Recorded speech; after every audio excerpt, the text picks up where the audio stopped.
Bonjour à tous. Aujourd'hui, on se penche sur un sujet de parasitologie qui vient tout droit d'un cours de la faculté de pharmacie, les microsporidioses. On va décortiquer ensemble cet agent pathogène opportuniste. Alors, pour bien commencer, de quoi parle-t-on exactement? Les microsporidioses sont des infections dites émergentes et opportunistes. Ça veut dire qu'elles profitent d'une faiblesse du système immunitaire pour s'installer. Les responsables, ce sont les microsporidies, des micro-organismes qui sont obligés de vivre à l'intérieur de nos cellules et qui, c'est important, sont classés parmi les champignons. Pour que ce soit le plus clair possible, on va suivre le plan du cours, tout simplement. On va d'abord étudier l'agent pathogène, puis son cycle de vie, ensuite comment on le diagnostique, et enfin bien sûr le traitement et la prévention. Allez, c'est parti. On rentre dans le vif du sujet et on commence par mettre ce fameux agent pathogène sous notre microscope. D'abord, sa carte d'identité, si on veut, sa classification. Ce qu'il faut retenir, c'est que les microsporidies appartiennent bien au règne des fungi. Ce sont des champignons.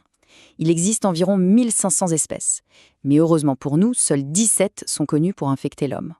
Et parmi celles-ci, deux genres reviennent tout le temps, Encéphalitozoon et Enterocytozoon. Et voilà la star, en quelque sorte. C'est la spore. C'est la forme de résistance et d'infection du micro-organisme. Sa structure est vraiment la clé pour comprendre comment elle arrive à survivre et à nous infecter. Regardons ça de plus près. La première chose qui la protège, c'est sa paroi. C'est une véritable armure. Elle a une double couche. À l'extérieur, une exospore faite de protéines et à l'intérieur, une endospore bien plus épaisse, composée de chitine. C'est ça qui la rend ultra résistante dans l'environnement. Et à l'intérieur de cette forteresse, qu'est-ce qu'on trouve? Le sporoplasme. C'est en fait le colis piégé. C'est lui qui contient tout le matériel infectieux, le noyau, le cytoplasme, bref, tout ce qu'il faut pour prendre le contrôle d'une cellule hôte. Mais la pièce maîtresse, la plus fascinante, c'est cet élément, le filament polaire. Imaginez un tube très long, rigide, mais qui est enroulé sur lui-même comme un ressort à l'intérieur de la spore.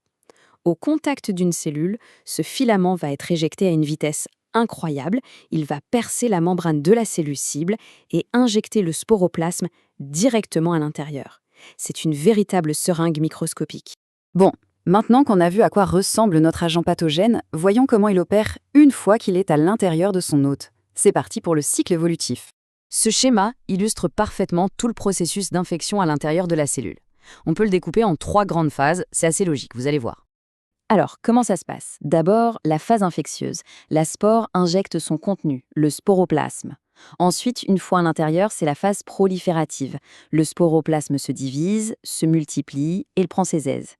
Et enfin, la phase de différenciation, ou sporogonie, de nouvelles spores toutes neuves se forment. La cellule hôte finit par être tellement remplie qu'elle éclate, libérant des dizaines de nouvelles spores prêtes à infecter les cellules voisines. Une question essentielle, c'est comment est-ce qu'on attrape ça? Eh bien, il y a principalement 2 voies.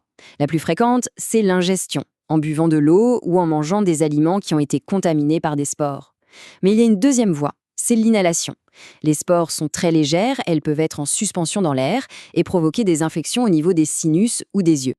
Ok, on sait qui est l'ennemi, on sait comment il attaque. La question suivante, c'est comment est-ce qu'on le trouve chez un patient? C'est tout l'enjeu du diagnostic. Et là, on touche à un point qui est absolument critique. Ces infections, on ne les voit quasiment que chez les personnes dont le système immunitaire est très affaibli. L'exemple typique, ce sont les patients atteints du sida à un stade avancé, avec un taux de lymphocyte TCD4 qui est effondré, inférieur à 50 par millimètre cube. C'est ce contexte qui va vraiment orienter le médecin. Du coup, pour chercher ces fameuses spores, où est-ce qu'on regarde? Eh bien, ça dépend totalement des symptômes du patient.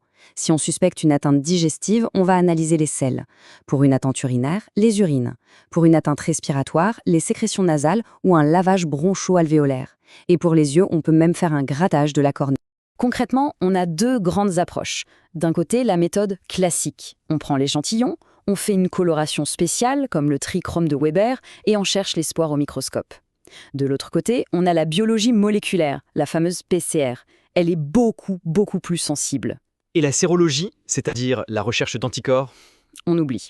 Le système immunitaire du patient est trop faible, il ne produit pas d'anticorps. Et juste pour se rendre compte de la puissance de la PCR en temps réel, sa limite de détection est estimée à 20 spores par millilitre. 20, c'est absolument infime. On comprend pourquoi c'est une technique de choix pour un diagnostic précoce et fiable. Très bien, on a identifié le coupable, on sait comment le trouver, il nous reste à voir comment on le combat. C'est la partie sur le traitement et, bien sûr, la prévention. Alors là, attention, c'est un point absolument crucial. Il n'y a pas un traitement unique, ça ne marche pas comme ça. Tout dépend de l'espèce de microsporidie qu'on a identifiée. Regardez le tableau. Si le patient est infecté par Encephalithozoane intestinalis, l'albendazole est efficace. Mais si c'est Enterocytozoane bienesi, l'albendazole ne sert à rien, il est inactif. Il faudra utiliser une autre molécule, la fumagiline. D'où l'importance d'un diagnostic précis.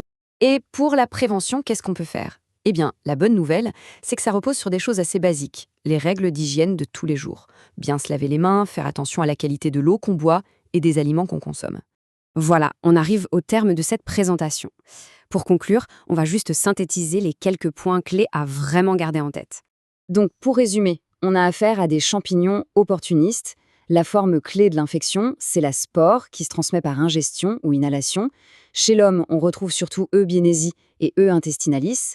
Pour le diagnostic, on a le choix entre la microscopie et la PCR, bien plus performante. Et enfin, le point essentiel, le traitement doit absolument être adapté à l'espèce identifiée. Et tout ça, ça nous amène à une dernière question, une sorte d'ouverture. Face à ces pathogènes qui profitent des faiblesses de notre système immunitaire et dans un monde où les populations immunodéprimées sont de plus en plus nombreuses, comment nos systèmes de santé et d'assainissement de l'eau doivent-ils évoluer pour mieux protéger les plus vulnérables? La question reste posée.